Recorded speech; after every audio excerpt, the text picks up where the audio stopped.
Selamat datang di Beetle Channel, semoga kita bahagia. Jangan lupa subscribe, like, komen dan share agar channel ini semakin berkembang. Terima kasih. Novel Kekuasaan dan Kekayaan, Bab 210. Tunggu sampai semua rambut Anda tumbuh. Kepala sekolah dan wakil kepala sekolah saling memandang. Mereka juga merasa Direktur Yu keterlaluan. Direktur Yu bisa membantu Kepala Dong dengan memindahkan ibunya ke sekolah di kota. Tidak ada alasan untuk menyinggung perasaan Kepala Dong karena masalah kecil ini. Di dalam mobil, Luan Xiaoping bertanya dengan cemas. Xiaobing, lupakan saja. Saya sudah terbiasa dengan kehidupan desa dan tidak perlu bekerja di sekolah di kota. Dong Suebing menjawab dengan dingin. Bu, yakinlah, dan serahkan semuanya padaku. Dia mengusir sekolah, tapi mereka tidak punya nafsu makan di luar. Setelah mengirim ibunya pulang, Dong Suebing menelepon wakil kepala Qin Yong. Halo, Kepala Qin. Saudara Dong, apa itu? Dong Suebing mendengar cara Qin Yong menyapanya dan tahu bahwa dia berada di tempat yang nyaman untuk berbicara. Seperti ini, tahukah Anda ketika saya menyinggung Yu Zhengzi dari Kementerian Pendidikan Kabupaten kita? Qin Yong berhenti selama beberapa detik dan bertanya. Direktur Kementerian Pendidikan Yu, apa yang telah terjadi? Dong Suebing menceritakan apa yang terjadi di sekolah ibunya. Dia yakin Yu Zhengzi tidak akan mempersulitnya dengan sengaja, karena ini tidak bermanfaat baginya. Pasti ada alasan lain dan itulah mengapa Dong Suebing bertanya pada Qin Yong. Qin Yong mengerutkan kening setelah mendengarkan Dong Suebing. Yu Zhengzi keterlaluan. Kepala Dong tidak meminta posisi pemimpin untuk ibunya dan bahkan tidak meminta sekolah menengah yang unggul. Dia hanya ingin tinggal lebih dekat dengan ibunya dan mengapa Yu Zhengzi tidak bisa melakukan kebaikan ini padanya.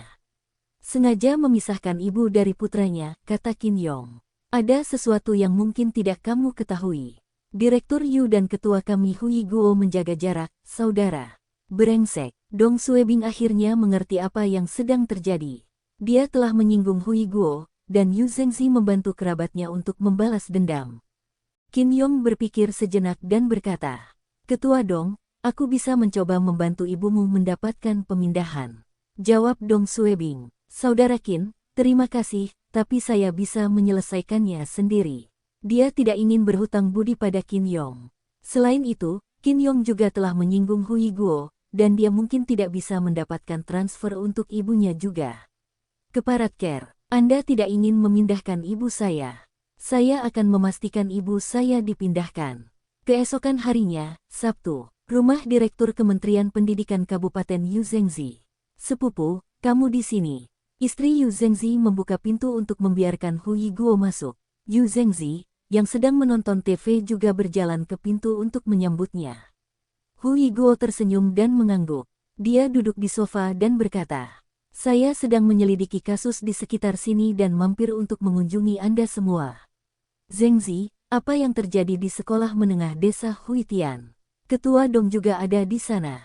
Dia telah mendengar tentang kejadian kemarin. Yu Zhengzi menuangkan segelas teh untuk Hui Guo. Bocah itu ingin aku membantu ibunya mendapatkan transfer, tapi aku tidak setuju. Sepupu, Dong Suebing itu terlalu egois dan harus diberi pelajaran. Dia hanyalah anak nakal. Yu Zhengzi mengetahui Hui Guo, yang membantunya mendapatkan posisinya saat ini, telah berselisih dengan Dong Suebing dan ingin membantunya kembali. Hui Guo mengangguk. Oke, tapi jangan berlebihan.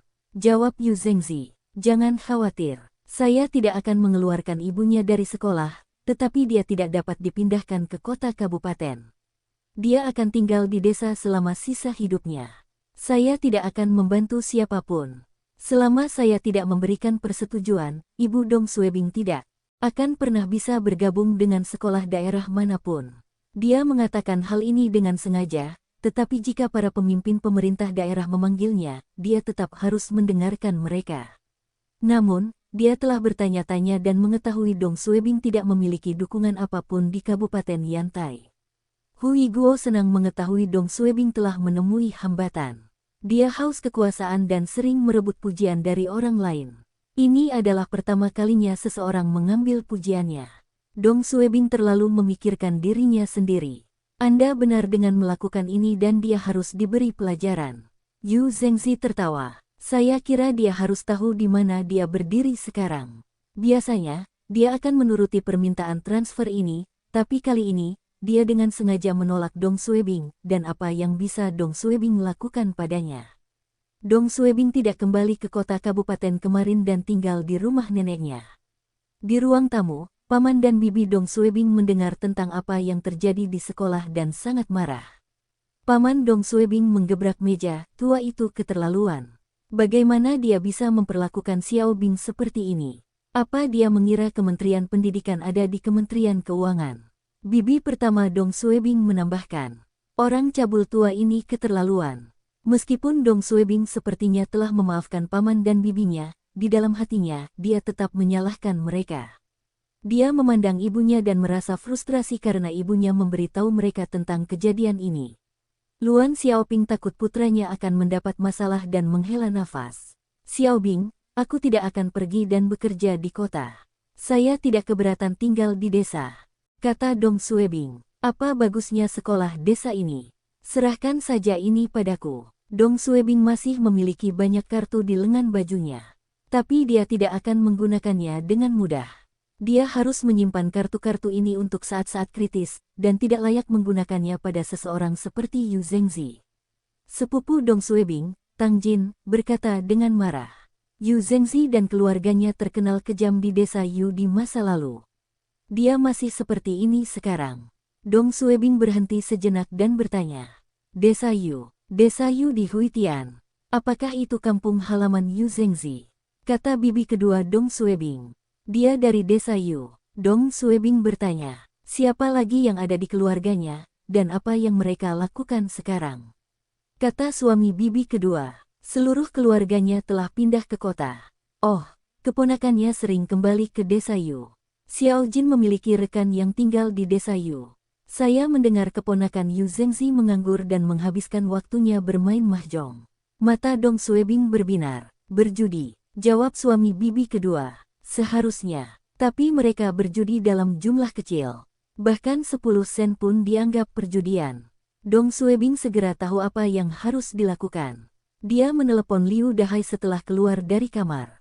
Halo, Ketua Liu. Saya punya beberapa masalah di sini. Bisakah Anda mengajak seorang perwira muda yang akrab dengan semua desa di Huitian untuk menemui saya?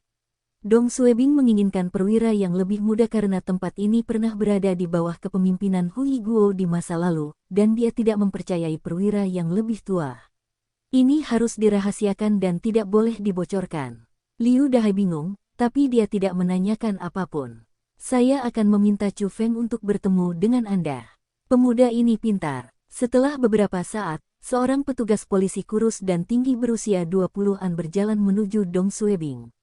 Dong Suebing duduk di buiknya dan memandang petugas itu. Dia menurunkan jendela dan bertanya.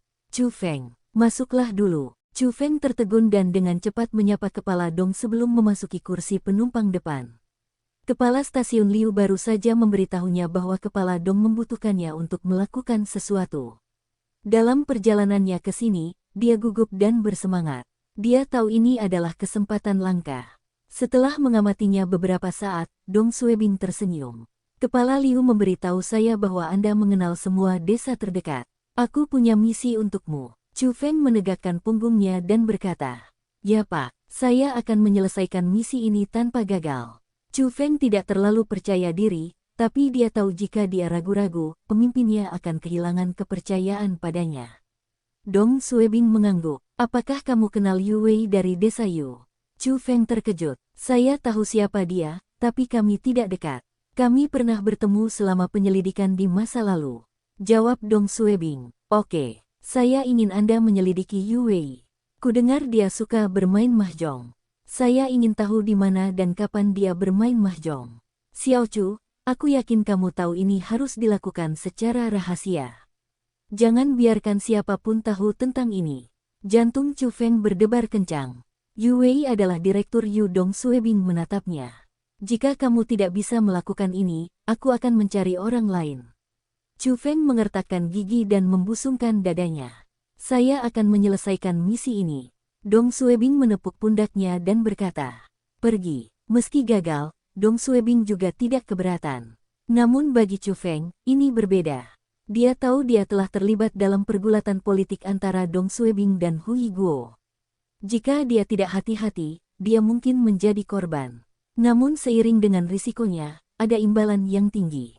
Dia akan mendapatkan kepercayaan Kepala Dong jika dia bisa menyelesaikan misinya dan Kepala Dong adalah atasan langsung kantor polisi Hui Tian. Chu Feng tidak punya pilihan selain menyelesaikan misi Kepala Dong. Sekitar jam 4 sore, Dong Suebing menerima telepon Chu Feng. Bagaimana itu? Liu Dahai telah merekomendasikan orang yang tepat kepada Dong Suebing. Chu Feng sangat efisien. Ketua Dong, saya mengetahui Yu Wei telah tinggal di rumah lamanya di desa Yu beberapa hari terakhir. Dia akan mulai bermain mahjong sekitar jam 7 malam setelah langit gelap dan akan berhenti pada jam 3 atau 4 pagi. Mereka mungkin berjudi, tapi taruhannya tidak tinggi.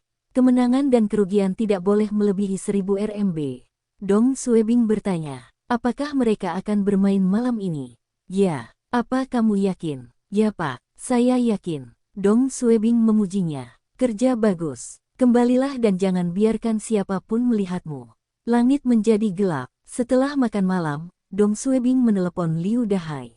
Kepala Liu, mintalah beberapa petugas terpercaya untuk mengikuti sebuah kasus. Liu Dahai terkejut. Kasus apa ini? Kami akan berbicara saat kami bertemu. Ingat, jangan mengendarai mobil polisi. Saya akan menunggu kalian semua di persimpangan sebelah barat stasiun. Dong Suebing menutup telepon sebelum Liu Dahai sempat menanyakan apapun. 5 menit kemudian, sebuah van mencapai persimpangan. Dong Suebing melihat sosok Liu Dahai dari kaca spionnya. Dia tidak turun dan menyalakan lampu hazard sebagai isyarat kepada mereka sebelum mengemudi lurus. Van berhenti sebentar dan mengikuti MPV. Kondisi jalan utama masih baik, namun setelah memasuki perkampungan, kondisi jalan menjadi bergelombang. Tak lama kemudian, kedua kendaraan memasuki desa Yu. Bersambung, terima kasih telah menyaksikan dan mendukung channel ini.